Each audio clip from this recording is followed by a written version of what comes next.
महाभारत युद्ध के 10 चर्चित श्राप जानकर रह जाएंगे हैरान। भाग पहला। दोस्तों, इसके 2 भाग हैं। कृपया आप पहला भाग ध्यान से सुनें।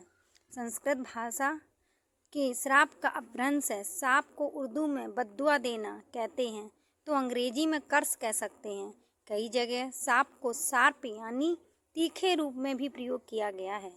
जैसे अंग्रेजी के नियर को हिंदी के निकट और नियरे शब्द से लिया गया माना जाता है। आपने सुना होगा, निंदक नियरे रखिए खैर। संपूर्ण महाभारत चमत्कार, रहस्य, वरदान और सांप का एक लेखा जोखा है। महाभारत में पैसे तो सैकड़ों सांप और वरदान मिल जाएंगे, लेकिन हम यहाँ कुछ प्रमुख सांप के बारे में ही बताएंगे तो बहुत ही चर्चित रहेंगे। अगले पन्ने पर पहला सांप है। दोस्तों, इसमें 10 सांप दिए गए हैं और हम आपको आज 5 सांप के बारे में बताएंगे जो अद्भुत हैं। एक बार आप अवश्य सुनें।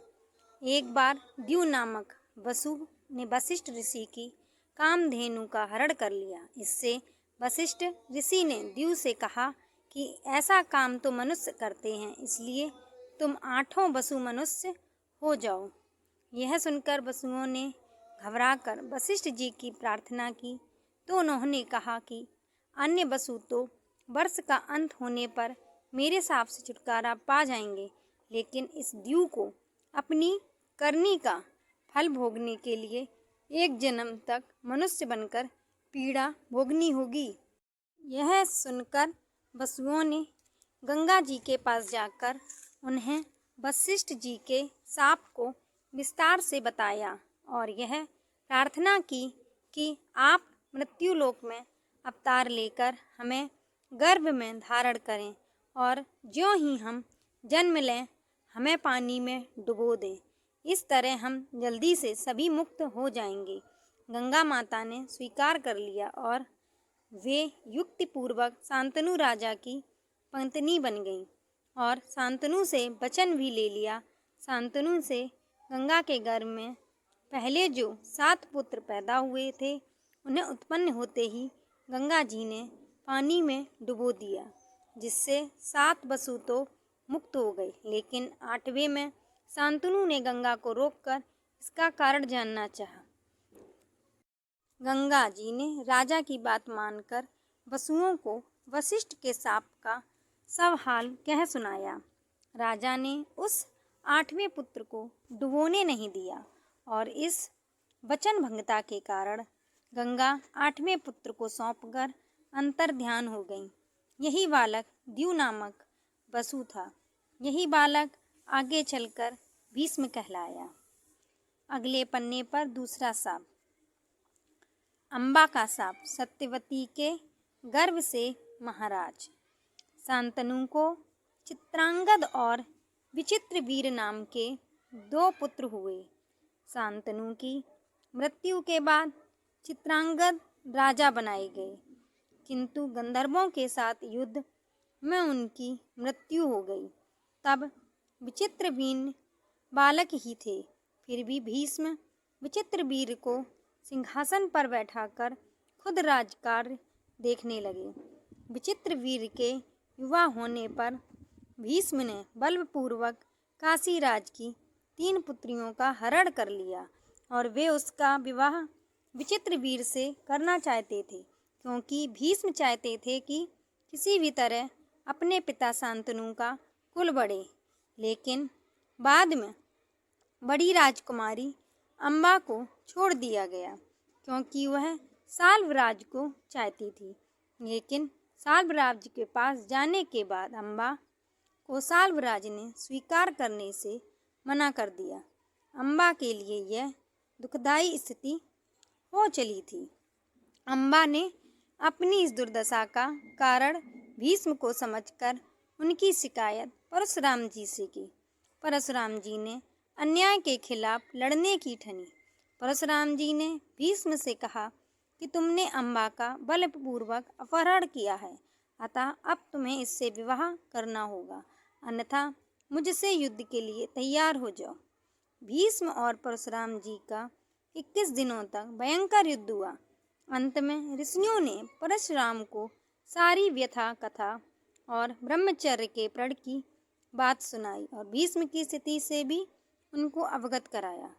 तब कहीं परशुराम जी ने ही युद्ध विराम किया।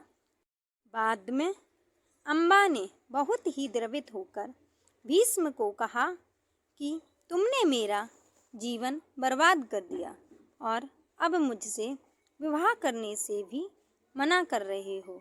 मैं निस्सहाय स्त्री हूँ और तुम शक्तिशाली। तुमने अपनी शक्ति का दुरुपयोग किया।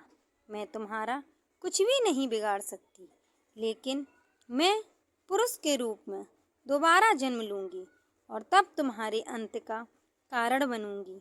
गौरतलब कि यही अम्बा प्राण त्याग कर शिखंडी के रूप में जन्म लेती है और भीष्म की मृत्यु का कारण बन जाती है।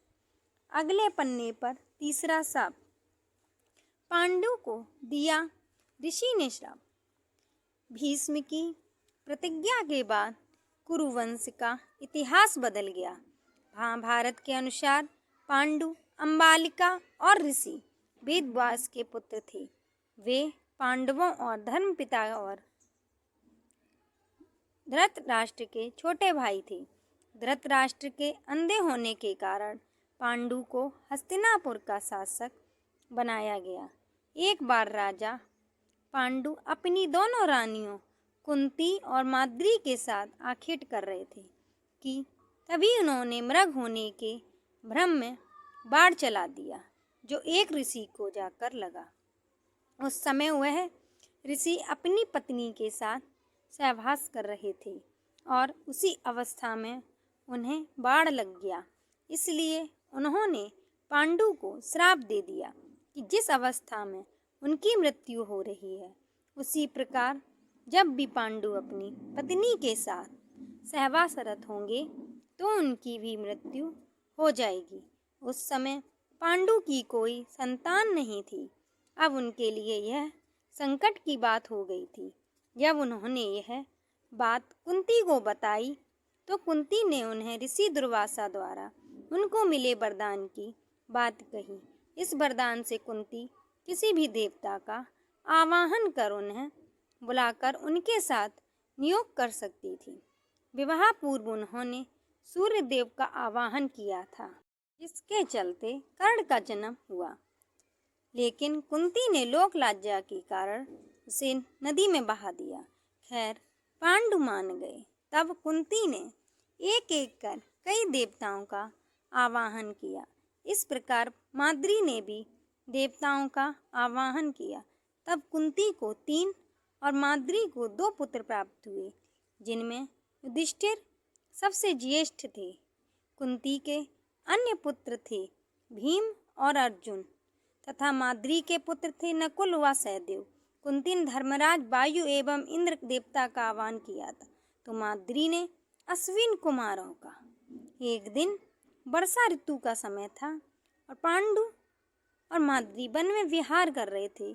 उस समय पांडु अपने कामवेग पर नियंत्रण न रख सके और माद्री के साथ सहवास करने को तावले हो गए और तब ऋषि का श्राप महाराज पांडु की मृत्यु के रूप में फलित हुआ। माद्री पांडु की मृत्यु बर्दाश्त नहीं कर सकी और उनके साथ सती हो गई। यह देखकर पुत्रों के पालन पोषण का भार अब कुंती पर आ गया था। उसने अपने मायके जाने के बजाय हस्तिनापुर का रुख किया। हस्तिनापुर में रहने वाले ऋषि मुनि सभी पांडवों को राजा पांडु का पुत्र मानते थे, तो वे सभी मिलकर पांडवों को राजमहल छोड़कर आ गए। कुंती के कहने पर सभी ने पांडवों को पांडु का पुत्र मान लिया और उनका स्वागत किया। राजमहल में कुंती का सामना गांधारी से भी हुआ।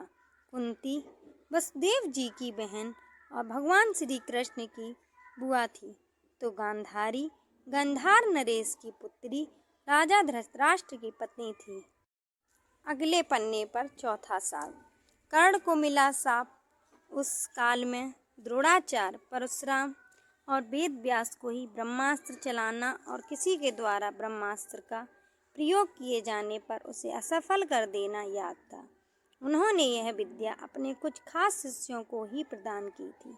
उसमें भी किस तरह ब्रह्मास्त्र को असफल करना यह कम ही शिष्यों को याद था।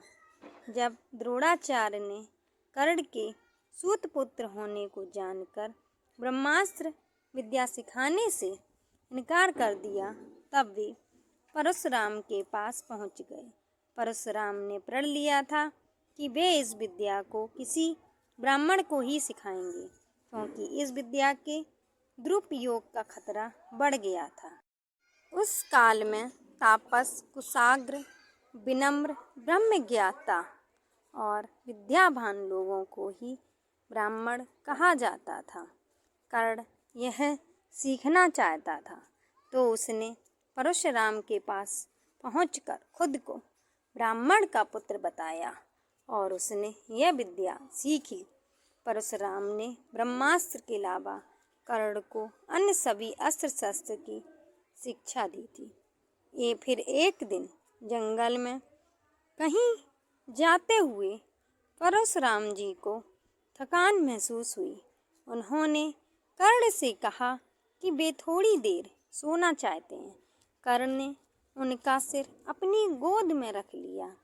परशुराम गहरी नींद में सो गए। तभी कहीं से एक कीड़ा आया और कर्ण की जांघ पर डंक मारने लगा। कर्ण की जांघ पर घाव हो गया, लेकिन परशुराम की नींद खुल जाने के वजह से वह चुपचाप बैठा रहा। घाव से खून बहने लगा। बहते खून ने जब परशुराम को छुआ तो उनकी नींद खुल गई। उन्होंने कर्ण से पूछा कि तुमने उस कीड़े को हटाया क्यों नहीं? कर्ण ने कहा कि आपकी नींद टूटने का डर था, इसीलिए। परशुराम ने कहा कि किसी ब्राह्मण में इतनी सहनशीलता नहीं हो सकती। तुम जरूर कोई क्षत्रिय हो, सच सच बताओ। तब कर्ण ने सच बता दिया।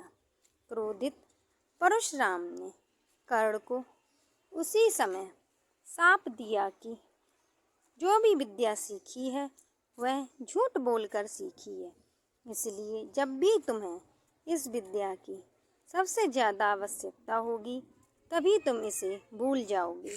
कोई भी दिव्यास्त्र का उपयोग नहीं कर पाओगे। अगले पन्ने पर 5वां शाप। अर्जुन को मिला शाप। अर्जुन सशरीर इंद्र सभा में गया तो उसके स्वागत में उर्वशी, रंभा आदि अप्सराओं ने नृत्य किए। अर्जुन के रूप सौंदर्य पर मोहित हो उर्वशी उसके निवास स्थान पर और प्रणय निवेदन किया। साथ ही इसमें कोई दोष नहीं लगता। इसके पक्ष में अनेक दलीलें भी दी, किंतु अर्जुन ने अपने दृढ़ इंद्रिय का संयम का परिचय देते हुए कहा, यथा कुंती च माद्री च सची चैव ममा नगई तथा च वंश जननी त्वं हिमे अद्य गरीयसी गच्छ मूर्धना प्रपन्नो अस्मि पादौ ते ववर्णनि त्वं हि मे मातृत्व पूज्या रक्ष्यो अहम पुत्रवत् त्वया। अर्थात मेरी दृष्टि में कुंती, माद्री और सची का जो स्थान है वही तुम्हारा भी है। तुम पुरु वंश की जननी होने के कारण आज मेरे लिए परम गुरु स्वरूप हो। हे वर्ण वर्णनी, मैं तुम्हारे चरणों में मस्तक रखकर तुम्हारी शरण में आया हूँ। तुम लौट जाओ। मेरी दृष्टि में तुम माता के समान पूजनीय हो और तुम पुत्र के समान मानकर तुम्हें मेरी रक्षा करनी चाहिए। उर्वशी अपने कामुक प्रदर्शन और तर्क देकर अपनी काम वासना तृप्त करने में असफल रही तो क्रोधित होकर उसने अर्जुन को 1 वर्ष तक नपुंसक होने का शाप दे दिया। अर्जुन ने उर्वशी से शापित होना स्वीकार किया, परंतु संयम नहीं तोड़ा। जब यह बात उनके पिता इंद्र को पता चली तो उन्होंने अर्जुन से कहा, हे पुत्र, तुमने तो अपने इंद्रिय संयम द्वारा ऋषियों को भी पराजित कर दिया। तुम जैसे पुत्र को पाकर कुंती वास्तव में श्रेष्ठ पुत्र वाली है और वशी का शाप तुम्हें वरदान रूप सिद्ध होगा। भूतल पर वनवास के 13वें वर्ष में तुम्हें अज्ञातवास करना पड़ेगा। उस समय यह सहायक होगा। उसके बाद तुम अपना पुरुषत्व फिर से प्राप्त कर लोगे। इस शाप के चलते अज्ञातवास के समय अर्जुन ने विराट के महल में नर्तक वेश में रहकर विराट की राजकुमारी को संगीत और नृत्य विद्या सिखाई थी। तत्पश्चात वे शाप मुक्त हो गए थे। दोस्तों, हमारे द्वारा दी गई ये जानकारी आपको कैसी लगी? कृपया कमेंट करके ज़रूर बताएं। हमें कमेंट ज़रूर करें। मेरे वीडियो को लाइक करें, शेयर करें, सब्सक्राइब करें, बेल आइकन को ऑन करें। Thank you.